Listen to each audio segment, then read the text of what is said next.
정부가 올해 경제 성장률 전망치를 기존 2.3%에서 2.7%로 올렸습니다. 장기화된 경기 침체로 올해 1분기 기업들의 성장성과 수익성이 악화되며 10곳 중 4곳은 영업이익으로 이자 비용을 감당하지 못하고 있는 것으로 분석됐습니다. 지난 5월 경상수지 흑자가 사상 최대를 기록하며 16개월째 흑자 행진을 이어갔습니다. 올해 한국자본의 미국 부동산 투자 규모가 18억 3천만 달러로 아시아 국가 중 두 번째로 많은 것으로 조사됐습니다. 시청자 여러분 안녕하십니까? 센 경제 현장의 강동석입니다. 오늘 코스피 지수는 15거래일 만에 외국인의 순매수 속에 3% 급등했습니다. 자세한 소식 서울경제신문 구경우 기자 연결해 보겠습니다. 안녕하십니까? 네, 안녕하십니까? 네, 자세한 마감 시황 정리해 주시죠. 네, 27일 코스피 지수는 전날보다 51.25포인트 오른 1834.7포인트의 장을 마감했습니다. 미국의 1분기 경제 성장률이 기대치를 밑돈 것이 국내 증시에 호재로 작용했습니다. 미국의 양적 완화 축소 정책이 지연될 것이라는 전망이 제기되며 뉴욕 증시가 크게 상승했고 국내 증시의 투자 심리에도 긍정적 영향을 미쳤습니다. 외국인이 15거래일 만에 순매수에 나서며 지수가 상승했습니다. 개인이 616억 원, 기관이 684억 원어치를 순매도했지만 외국인이 1,054억 원어치를 순매수하며 코스피 지수를 끌어올렸습니다. 전 업종이 상승했습니다. 전기전자가 5.09% 올랐고 운송정보가 4.26%, 제조업이 3.72% 올랐습니다. 시가총액 상위 종목 역시 모두 상승했습니다. 삼성전자가 6.19% 상승했고 현대차 4.81%, 현대모비스 6.8%, 기아차가 3.91% 뛰었습니다. 대다수 종목이 이날 상승세를 기록했지만 금호종금은 우리금융의 매각 우려로 인해 가격 제한폭까지 하락했습니다. 네, 오늘 삼성전자가 6% 급등하면서 시장의 반등을 주도하지 않았습니까? 네, 이날 지수 상승은 삼성전자가 이끌었습니다. 이날 삼성전자는 전 거래일보다 6.19% 급등한 133만 9천 원의 거래를 마치며 2011년 12월 1일 6.97% 오른 이후 가장 높은 주가 상승을 보였습니다. 외국인들은 이날 전체 유가증권시장 순매수 금액 1,057억 원과 맞먹는 964억 원어치의 금액을 삼성전자 순매수했었습니다. 삼성전자의 반등에 인터플렉스와 서원인텍, 파트론 등 스마트폰 부품주가 급등세를 보였습니다. 시장에서는 지수가 단기 반등할 경우 1850포인트에서 1900포인트 선까지 오를 수 있다고 판단했습니다. 1900선을 넘기 위해서는 미국과 중국의 경기 개선 등 펀더멘털 개선이 필요하다고 설명했습니다. 네, 오늘 10월부터 펀드 수익률을 문자나 이메일로 받아볼 수 있다고요? 네, 10월부터 자신이 투자한 펀드 수익률을 매달 문자나 이메일 등을 통해 확인할 수 있습니다. 이날 금융감독원이 현재 판매사별로 자율적으로 이루어지고 있는 펀드 잔액 통지 제도를 보완하기 위해 표준 펀드 잔액 통지 방안을 마련해 시행한다고 밝혔습니다. 이번 방안에 따르면 판매사는 투자자가 서면 등에 의해 통지 거부를 하지 않는 한 모든 투자자에게 매월 1회 이상 펀드 관련 정보를 알려야 합니다. 통지 항목은 판매사가 지정하지만 투자 수익률과 수수료, 환매 예상 금액 등은 반드시 포함해야 합니다. 또 판매사는 표준 펀드 잔액 통지 방안에 따라 통지 대상과 주기, 수단, 항목 등에 관한 근거를 회사 내부 규정 또는 업무 반복서 등을 통해 구비해야 합니다. 금감원은 투자자들이 보다 쉽게 받아볼 수 있도록 이메일과 문자 등 간편한 통지 수단을 장려하기로 했습니다. 금융감독원 관계자는 펀드 잔액 통지를 의무화한 것은 투자자들에게 개별 투자 수익률을 손쉽게 알 수 있도록 하는 것이라고 설명하며 판매사별로 각양각색이던 펀드 정보 통지를 표준화함에 따라 펀드 투자자가 수익률 등을 손쉽게 받아볼 수 있을 것으로 기대한다고 설명했습니다. 네, 증시 관련 소식 구경우 기자였습니다. 고맙습니다. 감사합니다.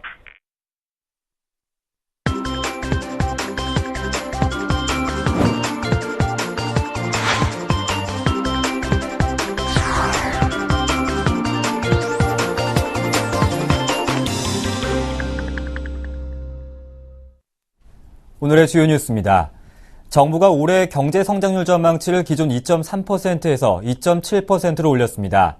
정부는 27일 기획재정부와 산업통상자원부 등 관계부처와 합동 브리핑을 열어 이 같은 내용의 2013년 하반기 경제정책 방향을 발표했습니다. 우선 경제 성장률 전망을 올해 2.7%로 내년은 4%로 제시했습니다. 최상목 기재부 경제정책국장은 추경과 부동산 대책, 금리 인하 등 정책 효과로 성장률이 당초 예상보다 0.4%포인트 올라갈 것으로 본다고 밝혔습니다. 이에 따라 취업자 수는 25만 명에서 30만 명으로 고용률은 64.6%에서 64.7%로 경상수지 흑자는 290억 달러에서 380억 달러로 기존 전망치보다 높게 잡았습니다.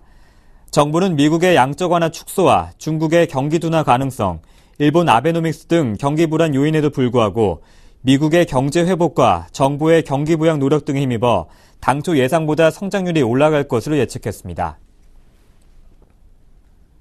장기화된 경기 침체로 올해 1분기 기업들의 성장성과 수익성이 악화되며 기업 10곳 중 4곳은 영업이익으로 이자 비용을 감당하지 못하고 있는 것으로 분석됐습니다. 한국은행은 상장기업 1,581개와 비상장기업 186개의 올해 1분기 재무제표를 분석해 이같이 밝혔습니다. 조사 대상 기업의 올해 1분기 매출액은 지난해 같은 기간에 비해 0.7% 감소했으며 16개 주요 업종 중 8개 업종이 마이너스 성장을 했습니다. 특히 국내외 설비 투자 감소에 직격탄을 맞은 산업용 기계와 금속 제품 등의 매출 감소세가 심각했습니다. 다만 올해 1분기 매출이 16.8% 늘어난 삼성전자가 포함된 전기전자 업종의 매출액 증가율은 10.6%로 모든 업종에서 가장 높았습니다. 영업이익을 이자 비용으로 나눈 이자 보상 비율은 지난해 1분기 422.5%에서 올해 1분기 435.5%로 높아졌으며 영업이익으로 이자 비용조차 감당하지 못하는 기업의 비율은 31%에서 36.6%로 높아졌습니다. 부채 비율과 차입금 의존도 또한 높아져 전반적으로 기업들의 재무 구조가 나빠진 것으로 나타났습니다. 지난 5월 경상수지 흑자가 사상 최대를 기록하며 16개월째 흑자 행진을 이어갔습니다. 한국은행이 발표한 5월 국제수지에 따르면 지난달 경상수지는 86억 4천만 달러로 종전 최대치인 작년 11월 69억 1천만 달러의 기록을 훌쩍 넘어섰습니다. 5월 수출은 459억 9천만 달러로 작년 동기보다 7.4% 늘었지만 수입은 423억 2천만 달러로 4.8% 감소하면서 상품 수지가 72억 7천만 달러에 달했습니다. 품목별로 보면 정보통신기기, 반도체, 승용차 및 부품의 수출은 늘어난 반면 선박과 철강 제품 등은 감소세를 보였습니다. 서비스 수지는 전월 14억 5천만 달러에서 11억 3천만 달러로 흑자폭이 축소됐습니다. 이로써 올해 들어 5월까지의 경상수지 흑자액은 225억 4천만 달러로 증가했습니다. 올해 한국 자본의 미국 부동산 투자 규모가 18억 3천만 달러, 약 2조 1천억 원으로 아시아 국가 중 두 번째로 많은 것으로 조사됐습니다. 월스트리트저널은 27일 부동산 조사업체 리얼캐피털 애널리틱스를 인용해 이달 중순까지 한국 자본의 미국 부동산 투자 금액이 18억 3천만 달러라고 보도했습니다. 이런 속도라면 올해 총 투자액이 지난해의 3배를 넘을 전망입니다. 지난해 한국 자본의 미국 부동산 투자액은 10억 달러, 2011년 14억 달러를 약간 웃돌았습니다. 미국 부동산 시장에서 아시아 최대 큰손은 올해 들어 18억 7천만 달러를 투자한 싱가포르였으며 중국은 15억 2천만 달러로 3위를 차지했습니다. 싱가포르와 한국, 중국 등 3개국 총액이 52억 2천만 달러로 이들 3개국의 올해 미국 부동산 투자 금액은 이미 사상 최고치를 기록했습니다. 신재윤 금융위원장은 금융산업이 저성장 저금리 기조를 극복하고 발전하려면 금융사가 기업의 성장 단계에 맞는 전략 멘토로서 고부가 가치 서비스를 제공해야 한다고 강조했습니다. 신 위원장은 27일 서울 중구 플라자 호텔에서 열린 21세기 금융비전 포럼에 참석해 한국은행들의 수익 구조가 이자이익에 치우쳐져 있다고 평가했습니다.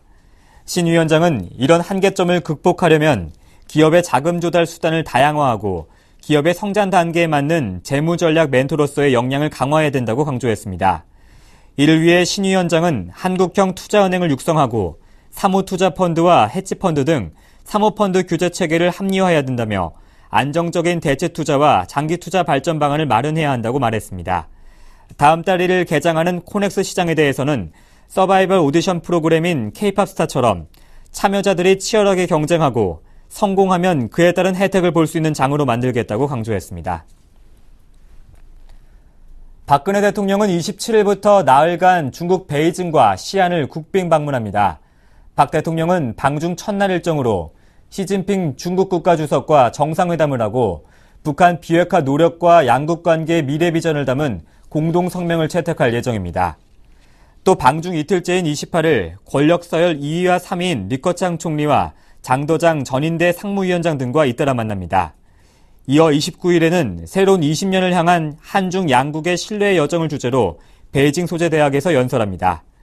청와대 측은 이번 한중 정상회담은 양국이 지나온 수교 21년을 되돌아보고 다가오는 20년간을 양국 관계의 획기적 도약을 위한 전환점으로 삼는 데 가장 큰 의미가 있다고 밝혔습니다.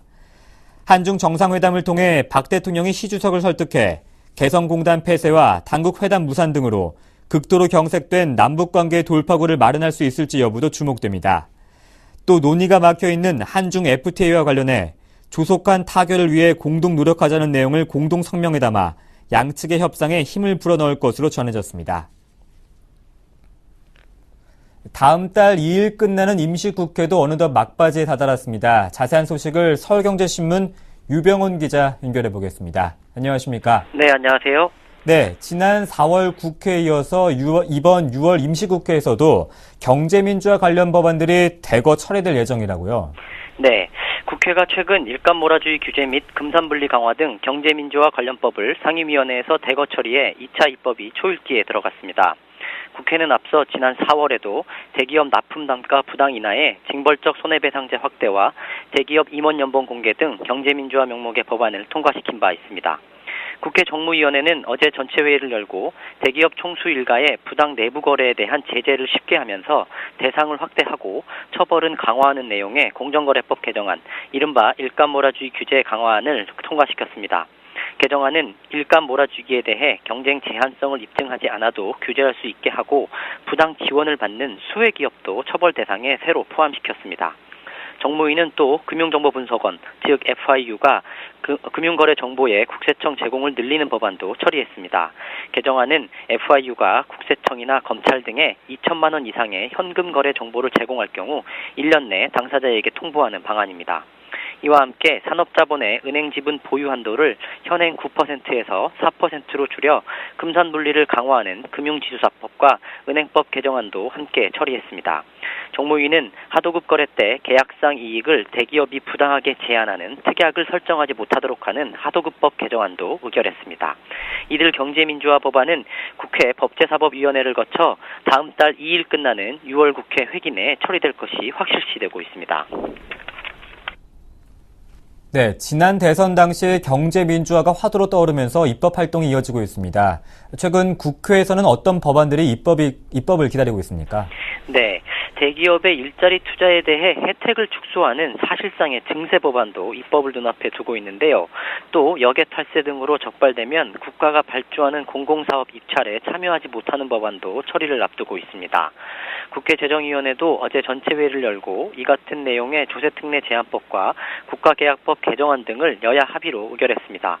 조특법 개정안은 대기업이 고용을 유지할 때 투자세 기본 공제율을 1%포인트 낮추는 내용을 담고 있는데요.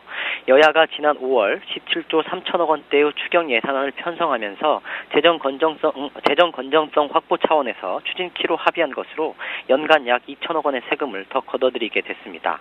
반면 대기업의 일자리 투자는 그만큼 줄어들 수밖에 없게 됐습니다. 박근혜 정부의 대표적인 렌트푸어 대책인 목돈 안 드는 전세를 뒷받침하는 법 개정안도 처리됐는데요. 집주인이 직접 세입자 대신 집을 담보로 대출을 받아서 전세 자금을 마련하면 그 이자의 40%를 소득공제해주는 내용입니다. 오늘 본회의에선 국민연금 기금운용본부를 전라북도로 이전한다고 명시한 국민연금법 개정안도 통과됐습니다. 또 이른바 전두환 추징법으로 불리는 공무원 범죄 몰수 특례법 개정안도 국회 최종 관문을 통과했는데요. 이로써 전두환 전 대통령의 불법 재산 환수 추징 시효가 오는 2020년까지 늘어났습니다. 이와 함께 가족 측근 명의로 은닉한 재산도 추적해 직접 환수할 수 있게 됐습니다. 네, 오늘 국회에서 논의된 몇몇 경제민주화 법안들은 합의에 이르지 못했다고요? 네. 비은행권의 대주주 적격성 심사 방안과 순환 출자 금지 법안은 6월 임시국회에서의 처리가 사실상 무산됐습니다. 정무위는 오늘 법안 심사의 법안심사 소위를 열어 대주주 적격성 심사를 기존 은행에서 보험, 증권, 카드사 등 비은행권으로 확대하는 것을 골자로 하는 금융회사 지주구조법 제정안에 대해 심의했으나 의견을 좁히지 못했습니다.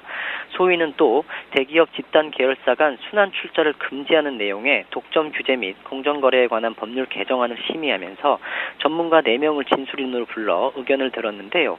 기존 순환 출자도 금지하자는 야당과 신규 순환 출자만 금지하자는 여당의 입장이 팽팽히 맞섰습니다. 소위는 대리점에 대한 제품 밀어내기 등 불공정 거래를 개선하는 내용의 가불관계법, 이른바 남양유업 방지법에 대해서도 논의했는데요. 관련법 제정과 공정거래법 개정 여부를 둘러싼 입장차만 재확인했습니다. 정무위원회는 다음 달 2일 법안 소위를 한 차례 더 열 예정이나 일정상 이들 쟁점 법안은 다음 회기로 넘어가는 것이 불가피해 보입니다. 네, 정치부 유병훈 기자였습니다. 고맙습니다. 네, 감사합니다.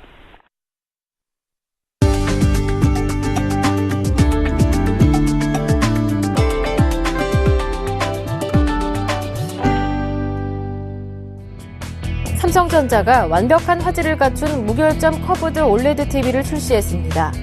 삼성전자는 오늘 서초 사옥에서 기자 간담회를 열고 55인치 커브드 올레드 TV를 선보이며 무결점 OLED TV 시대를 선언했습니다. 삼성전자는 OLED TV의 완벽한 화질을 위해 디스플레이 화면에 먼지 한 톨 크기의 화소 분량도 허용하지 않는 제로 픽셀 디펙트 기술을 적용한 것이 특징입니다. 삼성전자 커브드 올레드 TV는 오늘부터 전국 주요 매장에서 판매되며 가격은 출고가 기준 1,500만 원입니다. 금호석유화학이 신재생에너지 사업에 첫 발을 내디뎠습니다. 금호석화는 자회사인 코리아에너지 발전소를 통해 태양광 발전 사업에 본격 진출한다고 27일 밝혔습니다. 코리아에너지 발전소는 최근 경남 사천에 있는 한국항공우주산업 내 공장과 창고 등 건물 4개 동 지붕 총 66,800제곱미터의 태양광 발전 시설을 완공하고 28일부터 상업 발전에 들어갑니다. 발전 능력은 시간당 5.32메가와트로 1,500가구가 1년간 사용 가능한 연간 6,602메가와트아워의 전력을 생산할 수 있습니다. CJ그룹의 외식 전문 기업 CJ푸드빌은 2017년까지 중국 내 외식 매장 수를 3,500개로 늘릴 계획이라고 밝혔습니다. CJ푸드빌은 중국 시장에 K푸드 바람을 불러일으키기 위해 2010년 베이징에 비빔밥 전문점인 비비고를 개설한 이후 중국 시장 공략을 본격화했습니다. CJ는 현재 40개인 뚜레쥬루, 비비고, 투썸커피, 빕스 등 CJ 외식 브랜드의 매장을 빠른 속도로 늘려나갈 것이라고 밝혔습니다. 유진투자증권은 초중고생 자녀를 둔 학부모를 대상으로 다음 달 입시 설명회를 개최한다고 밝혔습니다. 유진투자증권은 다음 달 4일 서울무역컨벤션센터 국제회의장과 5일 유진투자증권 본사에서 2차례에 걸쳐 최근의 입시 제도를 설명하고 전략을 제시하는 입시 설명회를 진행할 예정입니다. 교육의 정석 보고서를 발간해 업계와 학부모로부터 큰 관심을 받았던 김미연 유진투자증권 연구원이 강사로 나섭니다. 6월 27일 센 경제 현장이었습니다. 고맙습니다.